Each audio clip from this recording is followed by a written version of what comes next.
Hi, it's the People Mentor. I've been doing some reflecting over this time as it's been a little bit quieter. I've still been working with clients and it's been real fun because we've been doing disc assessments, and the people that I've been working with have been so enthusiastic about developing and growing and looking at what motivates them, looking at how they like to be managed. And particularly the thing that's really stood out to me around the disc profile is that we look at the levels of where there's no pressure and how they are perceived by others. Then when they're slightly stressed, this is what happens to them and this is how they come across. And then when they're under extreme pressure, these are the reactions we see. It's been quite an eye-opener for some of them.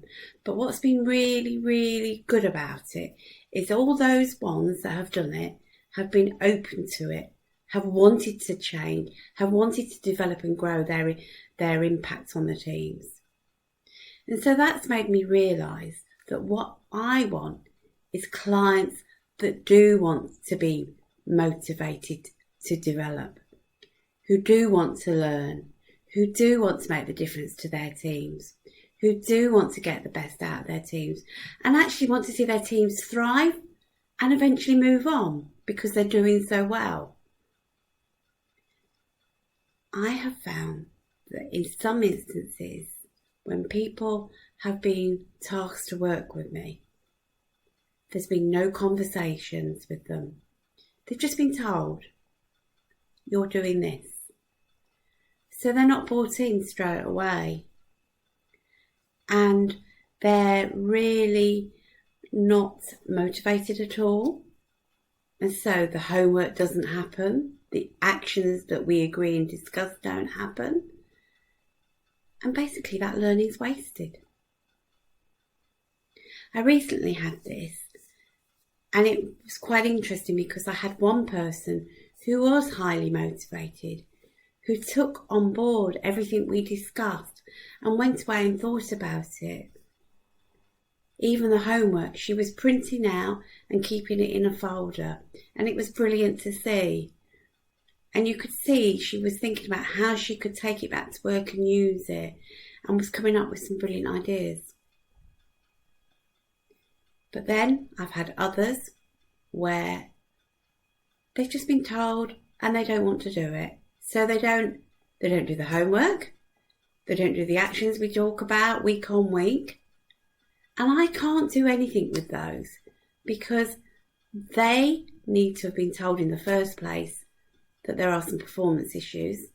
And in the second place, they need to have been understood about why it was going to help them and how you were going to make the difference for them. So if you're thinking of getting team members and managers to do some work with me, the first thing I ask you to do is have that conversation with them, talk to them about what they'll get out of it.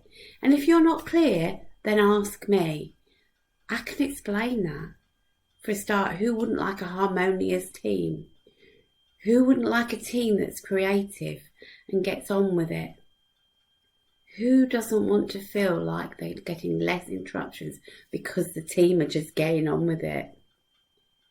And who wants to get their work-life balance back? All of that happens when you start with on the right footing. But the first thing you need to do is have a conversation with the team and the team managers about how this is going to benefit. What do they need? What's their learning style? And I will do that with them. But you as a HR manager and manager need to be having those conversations too. And you need to be setting the boundaries, and you need to be very clear about why you're asking this. We often fudge too much, and we shouldn't. We need to be direct and open and honest. Because if we don't know what we're doing wrong, how can we improve it? So next time you go to do some work or get somebody in, please talk to your team managers and members first and really talk about why it's needed, what you're looking for, what's expected of them. And then maybe it won't be such a waste next time.